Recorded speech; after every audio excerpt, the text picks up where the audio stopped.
নমস্কাৰ মৰমৰ ষ্টুডেন্টস সকলোকে স্বাগতম জনাইছো আসাম ষ্টাডি ইনফো ইউটিউব চেনেলটোলৈ তো মৰমৰ ষ্টুডেন্টস ক্লাস 12 অৰ্থাৎ উচ্চতৰ মাধ্যমিকৰ দ্বিতীয় বাৰ্ষিকৰ অসমীয়া সাহিত্য সৌৰভ অৰ্থাৎ তোমালোকে এমআইলৰ যিখন কিতাপ আছে কিতাপখনৰ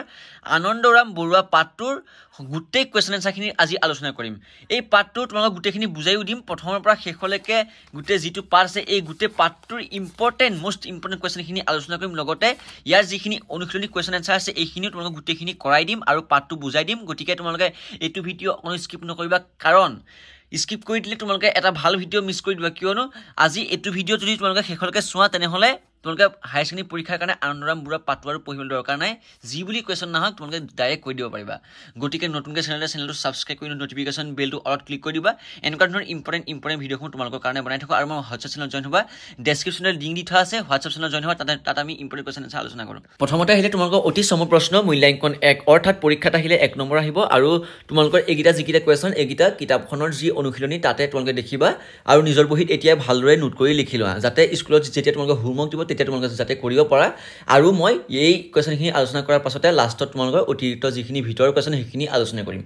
প্ৰথমতে আহিলে আনন্দৰাম বৰুৱাৰ জন্ম ক'ত হৈছিল তো এইটো কোৱেশ্চন খুবেই গুৰুত্বপূৰ্ণ তোমালোকে ভালদৰে লিখি লবা উত্তৰ গুৱাহাটীৰ ৰজাদুৱাৰত আনন্দৰাম বৰুৱাৰ জন্ম হৈছিল কাৰ কেতিয়া জন্ম হৈছিল আনন্দৰাম বৰুৱাৰ উত্তৰ গুৱাহাটীৰ ৰজাদুৱাৰ নামৰ ঠাইত কাৰ জন্ম হৈছিল আনন্দৰাম বৰুৱাৰ ঠিক আছে এইটো কোৱেশ্চন তোমালোকে পাৰিবা পৰীক্ষাত আহিলে ভালদৰে এতিয়া তোমালোকে চাই লবা যদি থাকি গৈছে তোমালোকে ভিডিঅ' ৰখাই লিখি লবা পাৰিলে ডাউনলোড কৰি লবা ভিডিঅ'টো 2 নম্বৰ কোৱেশ্চনটো আহিলে ভাৰতৰ শিক্ষা শেষ কৰি আনন্দৰাম বৰুৱা কলৈ গৈছিল উত্তৰটো হৈছে ভাৰতৰ শিক্ষা শেষ কৰি আনন্দৰাম বৰুৱা সুদূৰ ইউৰোপলৈ গৈছিল কলৈ গৈছিল তেওঁ সুদূৰ ইউৰোপলৈ গৈছিল এইটো কোৱেশ্চন খুবেই আহি থাকে কিন্তু পৰীক্ষাতে হাই সেকেন্ডাৰী পৰীক্ষাত 3 নম্বৰ কোৱেশ্চনটো আহিলে আনন্দৰাম বৰুৱাই কোনখন গ্ৰন্থত কামৰূপৰ ভাওনাৰ কথা উল্লেখ কৰিছে তো উত্তৰটো হৈছে আনন্দৰাম বৰুৱাই তেওঁৰ মহাবীৰ চৰিত্ৰৰ সংস্কৃত ব্যাখ্যাত নাট অভিনয়ৰ কথা লিখোতে কামৰূপৰ ভাওনাৰ কথা উল্লেখ কৰিছে তো কোৱেশ্চনটোত কৈছিলে যে আনন্দৰাম বৰুৱাই কোনখন গ্ৰন্থত কামৰূপৰ ভাওনাৰ কথা উল্লেখ কৰিছিলে তেতিয়া তোমালোকে লিখিবা যে আনন্দৰাম বৰুৱাই তেওঁৰ মহাবীৰ চৰিত্ৰৰ সংস্কৃত ব্যাখ্যাত নাট অভিনয়ৰ কথা লিখোতে কামৰূপৰ ভাওনাৰ কথা তেওঁ উল্লেখ কৰি দিছিলে ঠিক আছে সিম্পল কোৱেশ্চনৰ সিম্পল উত্তৰ তোমালোকে পৰীক্ষাত আহিলে ডাইৰেক্ট ধুনীয়াকৈ লিখি দিব পাৰিবা এতিয়া তোমালোকে মনত ৰাখি লোৱা যাতে পৰীক্ষাৰ যেতিয়া আগত তোমালোকে যেতিয়া চাবা ৰিভাইজ কৰিবা তেতিয়া যাতে তোমালোকৰ সুবিধা হয় 4 নম্বৰ কোৱেশ্চনটো আহিলে আনন্দৰাম বৰুৱাৰ কাম আৰু সংকল্প দেখি বিস্ময়িত হোৱা বিদেশী পণ্ডিতৰ নাম লিখা তো উত্তৰটো হৈছে আনন্দৰাম বৰুৱাৰ কাম আৰু সংকল্প দেখি বিস্ময়িত হোৱা বিদেশী পণ্ডিতৰ নাম হৈছে মেক্স মুলাৰ এই নামটো অত্যন্ত গুৰুত্বপূৰ্ণ তোমালোকে এতিয়াই মনত ৰাখি লোৱা মেক্স মুলাৰ স্পেলিংটো তোমালোকে ভালদৰে চাই ল'বা এইটো কিন্তু পৰীক্ষাত প্ৰত্যেকবাৰে অহা দেখিবলৈ পোৱা গৈছে আৰু তোমালোকে মই এটা কাম দিছিলোঁ তোমালোকৰ কিতাপখন তোমালোকে প্ৰথমৰ পৰা শেষলৈকে ভালদৰে পঢ়িবা কিতাপখন পঢ়িলৈ তোমালোকে কোৱেশ্চনটা যেতিয়া কৰিবা তেতিয়া তোমালোকৰ কথাখিনি বুজি পাবলৈ বেছি সহজ হৈ যায় ঠিক আছে 5 নম্বৰ কোৱেশ্চনটো আহিলে আনন্দৰাম বৰুৱাৰ জীৱনৰ মূলমন্ত্ৰ কি আছিল উত্তৰটো হৈছে আনন্দৰাম বৰুৱাৰ জীৱনৰ মূলমন্ত্ৰ আছিল কৰ্ম আনন্দৰাম বৰুৱাৰ মেইন বস্তুটো আছিল কৰ্ময়ে তেওঁৰ জীৱনৰ কি মূলমন্ত্ৰ আছিল এইটো কোৱেশ্চন খুবেই গুৰুত্বপূৰ্ণ পৰীক্ষাত এইটো কোৱেশ্চন আহি থাকে এই যিটা সমু কোৱেশ্চন দিলো এইটা অত্যন্ত গুৰুত্বপূৰ্ণ ঠিক আছে এইবাৰ আমি আহিছো সমু প্ৰশ্ন মূল্যাঙ্কন 2 পৰা 3 অৰ্থাৎ পৰীক্ষাত আহিলে 2 পৰা 3 নম্বৰ ভিতৰত এইখিনি কোৱেশ্চন আহিব পাৰে প্ৰথমটো কোৱেশ্চন আনন্দৰাম বৰুৱাৰ কোনবোৰ গুণ সদায় অনুকৰণ কৰিবলগীয়া এই কোৱেশ্চনটো খুবেই গুৰুত্বপূৰ্ণ পৰীক্ষাত তোমালোকে প্ৰত্যেকবাৰে আহিবলৈ পোৱা দেখিবলৈ পোৱা গৈছে উত্তৰটো হৈছে আনন্দৰাম বৰুৱাৰ বাবে তোমালোকে ভালদৰে উত্তৰটো লিখি ল'বা আনন্দৰাম বৰুৱাৰ বাবে কৰ্মই আছিল জীৱন এইটো তোমালোকে অলৰেডি তোমালোকে গম পালাই কৰ্মহীনতাই প্ৰকৃত মৃত্যুস্বৰূপ বুলি তেওঁ গণ্য কৰিছিল কৰ্মৰ বাবে তেওঁ কেতিয়া প্ৰশংসা বিচৰা নাছিল তেওঁ যিমানে কৰ্ম নকৰক কিয় তেওঁ কেতিয়া প্ৰশংসাটো বিচৰা নাছিল এনেদৰে কৰ্মক্ষেত্ৰত তেওঁ সংকল্প দেশপ্ৰেম অগাধ পাণ্ডিত্য পিতৃ মাতৃৰ প্ৰতি অচলা ভক্তি আৰু গুণবোৰ সদায় অনুকৰণ কৰিবলগীয়া বুলি লেখকে ইয়াত উল্লেখ কৰিছে কথাখিনি তোমালোকে বুজি পাইছা যে আনন্দৰাম বৰুৱাৰ বাবে কৰ্মই আছিল জীৱন কৰ্মহীনতাই প্ৰকৃত মৃত্যুস্বৰূপ বুলি গণ্য কৰা হৈছিল কৰ্মৰ বাবে তেওঁ কেতিয়া প্ৰশংসা বিচৰা নাছিল তেওঁ এনেদৰ ক্ষেত্ৰত তেওঁ সংকল্প দেশপ্ৰেম অগাধ পাণ্ডিত্য পিতৃ মাতৃৰ প্ৰতি অচলা ভক্তি আদি গুণবোৰ সদায় অনুকৰণ কৰিবলগীয়া বুলিয়ে তেওঁ কি বুলি কৈছিলে এইটো কথা কৈয়ে তেওঁ লেখকে আনন্দৰাম বৰুৱাৰ গুণবোৰ সদায় অনুকৰণ কৰিবলগীয়া বুলি আমাক কৈ থৈ গৈছে ঠিক আছে কথাখিনি তোমালোকে বুজি পাইছা একবাৰে সহজ কথা তোমালোকে ভালদৰে কোৱেশ্চনটো ভালদৰে এতিয়াই ক্লিয়াৰ কৰি লোৱা এতিয়া ভালদৰে কোৱেশ্চনটো লিখি ল'বা যদি থাকি গৈছে তোমালোকে ৰখাই লৈ লিখি ল'বা নেক্সট আহিছোঁ বেলেগ এটা কোৱেশ্চন মই ফটো সহকাৰে দিছোঁ PDF কৰিলে তোমালোকৰ যিটো ইয়াৰ পিকচাৰটো ভালদৰে নাহে বহুতো ষ্টুডেণ্টে ধৰিব নোৱাৰে বহুতে কমপ্লেইন কৰে কমেণ্টত জনায় আমি একো ধৰিব পৰা নাই PDFটো গতিকে মই এনেকুৱা ফটো সহকাৰে তোমালোকক দিবলৈ চেষ্টা কৰিছোঁ কোৱেশ্চন নম্বৰ 2 আহিলে সময়ত ভাৰতৰ মানুহে ইউৰোপলৈ যাবলৈ কিয় সাহস কৰা নাছিল এইটো কোৱেশ্যন খুবেই গুৰুত্বপূৰ্ণ কিন্তু এই কোৱেশ্যনটো যিটো আছে এই কোৱেশ্যনটো আমি যেতিয়া পৰীক্ষা দিছিলোঁ তেতিয়াও এইটো কোৱেশ্যন আহি গৈছে চ' তোমালোকে এইটো কোৱেশ্যন চাবা যে আনন্দৰাম বৰুৱাৰ সময়ত ভাৰতৰ মানুহে ইউৰোপলৈ যাবলৈ কিয় সাহ কৰা নাছিলে তো এই উত্তৰটো তোমালোকে চাবা আনন্দৰাম বৰুৱাৰ সময়ত যাতায়াত ব্যৱস্থা অতি উন্নত আছিলে মানে এতিয়া আজিকালিতো বহুত ধুনীয়া ধুনীয়া ৰাস্তা হৈ গ'ল কিন্তু তেতিয়া দিনত ৰাস্তা ভালদৰে নাছিলে ইউৰোপলৈ যাবলৈ পথ আছিল অতি দূৰ আছিলে আনহাতে বিলাতলৈ গ'লে জাতি যাব বুলি তেওঁলোকে ভয় কৰিছিলে মানে আজিকালি আগৰ দিনৰ মানুহবিলাকে কি কয় বহুতো নিয়ম চিয়ম মানে না সেইকাৰণে তেওঁলোকে বিদেশলৈ গ'লে তেওঁলোকৰ জাতিটো গুচি যাব বুলি তেওঁ ভয় কৰিছিলে এনে কাৰণে সেই সময়ত ভাৰতীয় মানুহে ইউৰোপলৈ যাবলৈ সাহ কৰা নাছিলে সেইকাৰণে ভাৰতৰ মানুহসকলে ইউৰোপলৈ যাবলৈ ভয় কৰিছিলে পাছৰ কোৱেশ্যনটো আহিলে 3 নম্বৰ কোৱেশ্যনটো কেনেধৰণে নিজৰ পৰিচয় দি আনন্দৰাম বৰুৱাই সন্তোষ লাভ কৰিছিলে এইটো কোৱেশ্যন চাবা উত্তৰটো হৈছে আপোন পিতৃ মাতৃ আৰু ভাই ককাইৰ প্ৰতি আছিল আনন্দৰাম বৰুৱাৰ অচল ভক্তি এই যিটো পাঠ আছে এই পাঠটোৰ যিখিনি অনুশীলনী কোৱেশ্যন এইখিনি কোৱেশ্যনেই তোমালোকৰ পৰীক্ষাত আহি থাকে কিন্তু আপোন পিতৃ মাতৃ আৰু ভাই ককাইৰ প্ৰতি আছিল আনন্দৰাম বৰুৱাৰ অচল ভক্তি সেয়েহে জগত বিখ্যাত পণ্ডিতৰ শাৰীত বহি গ্ৰন্থ ৰচনাৰ সময়তো তেওঁ দুৰ্লভেশ্বৰী আৰু গড়গড়ামৰ পুত্ৰ আৰু পৰশুৰামৰ আৰু জানকীৰামৰ ভাতৃ বুলি তেওঁ পৰিচয় দি আনন্দৰাম বৰুৱাই কি কৈছিলে সন্তোষ লাভ কৰিছিলে এই কোৱেশ্যনটো তোমালোকে ভালদৰে চাই ল'বা আৰু মৰমৰ ষ্টুডেণ্টসকল তোমালোকে পাৰিলে চেনেলটো ছাবস্ক্ৰাইব কৰি ল'বা নটিফিকেশ্যন বেলটো অলপ ক্লিক কৰি ল'বা যাতে সকলোখিনি চেপ্টাৰ তোমালোকে পাই যোৱা আৰু তোমালোকে আমাৰ হোৱাটছআপ চেনেলত জইন হৈ ল'বা তাত আমি ইম্পৰ্টেণ্ট কুৱেশ্যন এনচাৰ আলোচনা কৰোঁ আৰু তাত আমি চিক্ৰেটলি কিছুমান যি আপডেট আহি থাকে আজিকালি এছেবৰ যি আপডেট আহি থাকে তোমালোকে তাত শ্বেয়াৰ কৰি থাকোঁ সকলোখিনি তাত তোমালোকে আমাৰ গ্ৰুপতে পাই থাকিবা তো ডেছক্ৰিপশ্যনতে লিংক আছে নহ'লে কমেণ্ট বক্সত পিন আছে তোমালোকে লিংকত গৈ জইন হৈ ল'বা তাৰপিছতে 4 নম্বৰ কোৱেশ্যনটো আহিলে যে আনন্দৰামৰ নিজৰ দেশৰ প্ৰতি ভক্তিও কম নাছিল বুজাই লিখা এই যিটো শাৰী আছে আনন্দৰাম নিজৰ ভক্তিৰ কি বুলি কয় দেশৰ প্ৰতি যি ভক্তি আছিলে সেইটো কম নাছিলে বুলি এই কুৱেশ্যনটো প্ৰত্যেকবাৰে পৰীক্ষাত আহে কিন্তু আৰু এই যিটো কুৱেশ্যনটো তোমালোকৰ আহে এই প্ৰসংগ সংগতি দৰ্শাই ব্যাখ্যা কৰা আহে তো তোমালোকে চাই ল'বা মই গোটেই ব্যাখ্যাটো তোমালোকে দেখাই লোৱাৰ চেষ্টা কৰিছোঁ আপোন পিতৃ মাতৃ ভাই ককাইৰ লগতে নিজৰ দেশৰ প্ৰতি আনন্দৰাম বৰুৱাৰ আছিল অগাধ ভক্তিভাৱ সেয়েহে প্ৰকাশিত গ্ৰন্থৰাজিত তেওঁ নিজকে প্ৰাগজ্যোতিষপুৰ সম্ভৱম বুলি পৰিচয় দিছিলে মহাবীৰ চৰিত্ৰৰ সংস্কৃত ব্যাখ্যাত তেওঁ কামৰূপৰ ভাওনাৰ কথা উল্লেখ কৰিছে এনেদৰে য'তেই সুবিধা পাইছে ত'তেই প্ৰাগজ্যোতিষপুৰ আৰু কামৰূপৰ কথা উল্লেখ কৰি আনন্দৰাম বৰুৱাই দেশপ্ৰেমৰ পৰিচয় দিছে চিম্পুল ধুনীয়াকৈ লিখি ল'বা যদি থাকি গৈছে তোমালোকে লিখি ল'বা 5 নম্বৰ কুৱেশ্যনটো আহিলে এবাৰ কি কথাৰ বাবে আনন্দৰাম বৰুৱাই পূজ্য হৈ থাকিব তেওঁৰ কি মানে গুণবিলাকৰ কাৰণে আমাৰ মাজত তেওঁ সদায় পূজ্য হৈ থাকিব তোমালোকে হেৰিটো চাবা উত্তৰটো চাবা উচ্চ শিক্ষা গ্ৰহণৰ প্ৰতি থকা অদম্য ইচ্ছাৰ বাবে আনন্দৰাম বৰুৱাই সুদূৰ ইউৰোপলৈ গৈছিলে দুৰ্গম পথৰ লগতে জাতি যোৱাৰ ভয়ত সেই কালত মানুহে ইউৰোপলৈ যাবলৈ ভয় কৰিছিলে বা নগৈছিলে সংস্কৃত ভাষাৰ বিদগ্ধ পণ্ডিত বৰুৱা কাৰ কথা কোৱা হৈছে আমাৰ আনন্দৰাম বৰুৱাৰ কথা কোৱা হৈছে সাহিত্য কৰ্মৰ বাবে তেওঁ ভাৰতীয়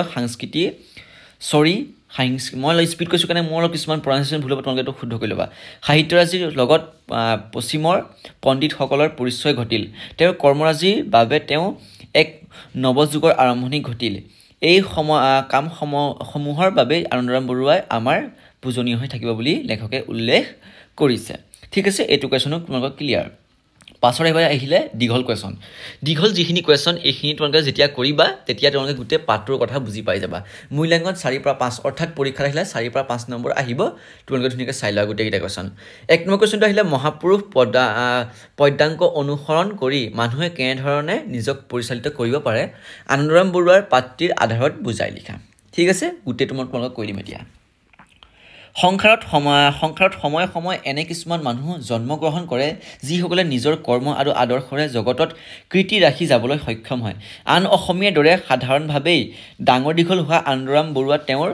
কৰ্মৰাজিৰ মহৎ আৰু অমৰ হৈ উঠিছে ইংৰাজী আৰু সংস্কৃত ভাষাত লিখা তেওঁৰ গ্ৰন্থৰাজিৰ ফলত প্ৰাচ্য আৰু পাশ্চাত্যৰ বৌদ্ধিক জগতৰ মাজত সমন্বয় সাধিত হৈছিল এনে কৰ্মৰ জৰিয়তে প্ৰাচ্যৰ অমৰ গ্ৰন্থৰাজিৰ স্বাদ পাশ্চাত্যৰ বৌদ্ধিক সমাজে পাবলৈ সক্ষম হৈছিল তদুপৰি যি সময়ত মানুহে বিদেশলৈ যাবলৈ ভয় কৰিছিলে বিভিন্ন কামত তেওঁলোকে জাতি যাব বুলি ভয় খাইছিলে এনেকুৱা ধৰণৰ যিবোৰ কামত তেওঁলোকে যাবলৈ ভয় কৰিছিলে তেনে সময়ত আনন্দৰাম বৰুৱাই ইউৰোপলৈ গৈ জ্ঞানৰ সাধনা কৰিছিলে এনেবোৰ কথাই আন মানুহকো উৎসাহিত কৰিছিল এনেবোৰ কাৰণতে তেওঁলোকক লেখকে আনন্দৰাম বৰুৱাই আমাক আসনত ৰাখিছে আৰু তেওঁৰ পদাংক অনুসৰণ কৰি উন্নতিৰ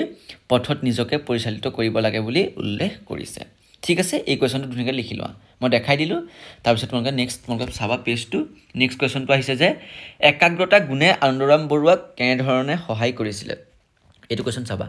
মানুহৰ জীৱনৰ সফলতাৰ অন্যতম চাবিকাঠি হ'ল ধৈৰ্য আৰু একাগ্ৰতা এইটো কোৱেশ্যন তোমালোকে খুবেই গুৰুত্বপূৰ্ণ যে মানুহৰ জীৱনৰ সফলতাৰ অন্যতম চাবিকাঠি কি সেইবুলি আহিলে তোমালোকে লিখিবা ধৈৰ্য আৰু একাগ্ৰতা গুণকে তেওঁ অসাধাৰণ জ্ঞানী আৰু অসাধাৰণ কৰ্মী এই দুটা তোমালোকে চাবা অসাধাৰণ জ্ঞান আৰু অসাধাৰণ কৰ্মী হ'ব পাৰিছিল এই গুণে তেওঁ সাহস আৰু শক্তি দান কৰিছিল ল'ৰা কালতে ভাওনা আদি অভিনয় উৎসাহত যোগ দিওঁতে তেওঁ কি হৈছিলে আনন্দৰাম বৰুৱা যেনে একমনা আছিল সেইদৰে তেওঁ লিখা পঢ়া বিষয়টো একমনাই আছিলে অৰ্থাৎ তেওঁ বাকী কামসমূহত কৈছিলে উৎসৱ পাৰ্বণতো তেওঁ ভাগ লৈছিলে আৰু তেওঁ পঢ়া শুনাটো ভাল আছিলে সেয়েহে গোটেই অমৰকোষখনি তেওঁ ল'ৰা কালতে কণ্ঠস্থ লাভ কৰিছিলে তো ল'ৰালি কালতে কণ্ঠস্থ কৰা মানে তোমালোকৰ কুৱেশ্যনটো আহিব যে 1 নম্বৰ কুৱেশ্যন আনন্দৰাম বৰুৱাই ল'ৰালি কালতে কণ্ঠস্থ কৰা যিখন গ্ৰন্থ সেইখনৰ নাম কি অমৰকোষ ঠিক আছে তাৰপিছত কুৱেশ্যন দিলে 3 নম্বৰ প্ৰসংগ সংগীত অৰ্থাৎ ব্যাখ্যা কৰা এইটা তোমালোকে চাই লোৱা কৰ্মই জীৱন আৰু কৰ্মহীনতাই প্ৰকৃত মৃত্যু স্বৰূপ এইটো কোৱেশ্যন তোমালোকে কি কৰিব প্ৰসংগ সংগীত অৰ্থাৎ ব্যাখ্যা কৰিব তো তোমালোকে প্ৰথমতে চাই লোৱা উদ্ধৃত কথা ফাকি আমাৰ পাঠ্যপুথি সাহিত্য সৌৰভৰ অন্তৰ্গত আনন্দৰাম বৰুৱা নামৰ পাঠটোৰ পৰা তুলি দিয়া হৈছে ইয়াত তুলি দি বুলি আছে তোমালোকে এইটো প্ৰিণ্টিংটো মিষ্টেক হৈছে তোমালোকে শুদ্ধ কৰিলে তুলি দিয়া হৈছে পাঠটিৰ লেখক উপেন্দ্ৰ চন্দ্ৰ লেখাৰু অৰ্থাৎ এই যিটো পাঠটো লিখিছিলে উপেন্দ্ৰ চন্দ্ৰ লেখাৰুদেৱে আনন্দৰাম বৰুৱাৰ একান্ত কৰ্মনিষ্ঠতাৰ কথা প্ৰকাশ কৰালৈ তেওঁ লেখকে কথা ফাকি অৱতাৰণা কৰিছে আনন্দৰাম বৰুৱাৰ জীৱনৰ মূলমন্ত্ৰ আছিলে কৰ্ম অবিৰাম কৰ্মগতিত তেওঁৰ আনন্দ কামৰ বাবে তেওঁ প্ৰশংসা নিবিচাৰিছিল বিশ্ববিদ্যালয়ৰ শিক্ষা শেষ কৰি চাকৰি জীৱনৰ অতি কম বয়সৰ ভিতৰতে তেওঁ বহুকেইখন উচ্চমানৰ গ্ৰন্থ প্ৰণয়ন কৰিবলৈ সক্ষম কৰিছিল আনন্দৰাম বৰুৱাৰ কাম আৰু সংকল্প দেখি জগত বিখ্যাত পণ্ডিত মেক্সমুলাৰেও বিস্ময়িত হৈছিল তাৰপিছত 4 নম্বৰ কুৱেশ্যন তোমালোকে চাই লোৱা 4 নম্বৰ কুৱেশ্যন দেখাই দিছোঁ আনন্দৰাম বৰুৱাৰ মহৎ কৰ্মৰাজি আৰু তেওঁ যিসমূহ গুণ আমি কেনেদৰে গ্ৰহণ কৰিব পাৰোঁ বুজাই লিখা এই তোমালোকে 4 নম্বৰ কুৱেশ্যন চাই ল'বা 4 নম্বৰ কুৱেশ্যনটো মই উত্তৰটো কৈ দিছোঁ আনন্দৰাম বৰুৱাৰ কৰ্মৰাজিয়ে এক নৱযুগৰ আৰম্ভণি কৰিছে মানে এই যিটো কুৱেশ্যন এই কুৱেশ্যনটো আমি অলৰেডি পাই আহিলোঁ যিখিনি আমি টপিকছ পঢ়ি আহিলোঁ সেই টপিকছখিনিৰ পৰা তোমালোকে মিলাই লিখিব পাৰিবা তথাপি তোমালোকে পেৰেগ্ৰাফটো চাই লোৱা এনেই কৈ তোমালোকৰ টাইমটো বৰবাদ নকৰোঁ তোমালোকে ধুনীয়াকৈ গোটেই পেৰেগ্ৰাফটো চাই লোৱা যিহেতু মই অলৰেডি যিখিনি কুৱেশ্যন দিলোঁ সেই কুৱেশ্যনখিনিতে এই কথাখিনি সোমাই আছে এই যিটো পেৰেগ্ৰাফ এই পেৰেগ্ৰাফটোত গোটেই সেইখিনি কথাই সোমাই আছে তথাপি তোমালোকে অলপ অত্যাধিক জানিবৰ কাৰণে তোমালোকে চাই লোৱা ঠিক আছে তাৰপিছত এবাৰ চাবা তোমালোকে ইয়াৰ পাছৰখন আছে অলপ দেখিবা এইটো পাছৰ পেৰেগ্ৰাফটো আছে তাৰপিছত 5 নম্বৰ কুৱেশ্যনটো তোমালোকে চাই লোৱা প্ৰাচ্য আৰু পাশ্চাত্যৰ সমন্বয় সাধনত আনন্দৰাম বৰুৱাই কেনে অৱদান আগবঢ়াইছিলে বুজাই লিখা এই কুৱেশ্যনটো তোমালোকে চাই লোৱা আগৰ যিখিনি আমি পেৰেগ্ৰাফ পঢ়ি আছোঁ সেইখিনিতে তোমালোকে আছে আৰু ইয়াত কিছুমান ইংলিছ শব্দ আছে কিন্তু ইংৰাজী আৰু সংস্কৃত দুটা ভাষাতে গভীৰ জ্ঞান থকা আনন্দৰাম বৰুৱাই ৰচনা কৰা এইখিনি আনন্দৰাম বৰুৱাই ৰচনা কৰা কিছুমান গ্ৰন্থ ঠিক আছে তোমালোকে চাই ল'বা তাৰ পাছৰ কুৱেশ্যনটো আহিছে আমি অতিৰিক্ত প্ৰশ্ন পাঠৰ যিখিনি তোমালোকক যিখিনি অনুশীলনীত নাই সেইখিনি কুৱেশ্যন তোমালোকে চাই ল'বা যিখিনি পৰীক্ষাত আহিব পাৰে 1872 চনত আনন্দৰাম বৰুৱাই ইংলেণ্ডত ইণ্ডিয়ান চিভিল ছাৰ্ভিচৰ চূড়ান্ত পৰীক্ষাৰ অৱতীৰ্ণ হৈ সফলতা লাভ কৰে তেওঁৰ ভাৰতীয় প্ৰশাসনিক সেৱাত নিযুক্ত প্ৰথমজন অসমীয়া আৰু পঞ্চমজন ভাৰতীয় আছিল ঠিক আছে এই কুৱেশ্যন তোমালোকে চাবা টপিকছটো 1970 চনত ধিঙত অনুষ্ঠিত অসম সাহিত্য সভাৰ সপ্ততিংশ অধিৱেশনত আনন্দৰাম বৰুৱাই সভাপতিত্ব আছিল ইয়াত উত্তৰ বোলে আছে উত্তৰটো তোমালোকে ইগনোৰ কৰিবা এইটোৱে যিটো টপিকছ ডাইৰেক্ট দিয়া হৈছে এইটো কুৱেশ্যন নহয় কিন্তু দেই এইটো টপিকহে ডাইৰেক্ট তাৰপিছত 3 নম্বৰ টপিকটো চাবা উপেন্দ্ৰ চন্দ্ৰ লেখাৰুৱে সম্পাদনা কৰা দুখন গ্ৰন্থ হ'ল ভক্তি বিবেক আৰু কথা সাহিত্য 4 নম্বৰ কুৱেশ্যনটো আহিলে উপেন্দ্ৰ চন্দ্ৰ লেখাৰুৱে সম্পাদনা কৰা বৃহৎ কলেবৰৰ গ্ৰন্থখনৰ নাম কথা গুৰু কি চৰিত উপেন্দ্ৰ চন্দ্ৰ লেখাৰুৱে সম্পাদন কৰিছিলে বৃহৎ কলেবৰ সেইখনৰ নাম কি আছিলে নাম কথা গুৰুচৰিত ঠিক আছে মৰমৰ ষ্টুডেণ্টসকল তোমালোকে কথাখিনি বুজি পাইছা আজি আনন্দৰাম বৰুৱাৰ যিটো পাঠ আছিলে সকলোখিনি কুৱেশ্যন এনচাৰ ক্লিয়াৰ কৰি দিছোঁ এইখিনিৰ ভিতৰতে তোমালোকৰ হায়াৰ ছেকেণ্ডেৰী পৰীক্ষাত কুৱেশ্যন এনচাৰ আহিব আৰু নিজৰ যেতিয়া স্কুলত হোমৱৰ্ক দিব তেতিয়া তোমালোকে কৰিব পাৰিবা আৰু আজি এইটো ভিডিঅ'ৰ মাধ্যমেৰে তোমালোকৰ গোটেই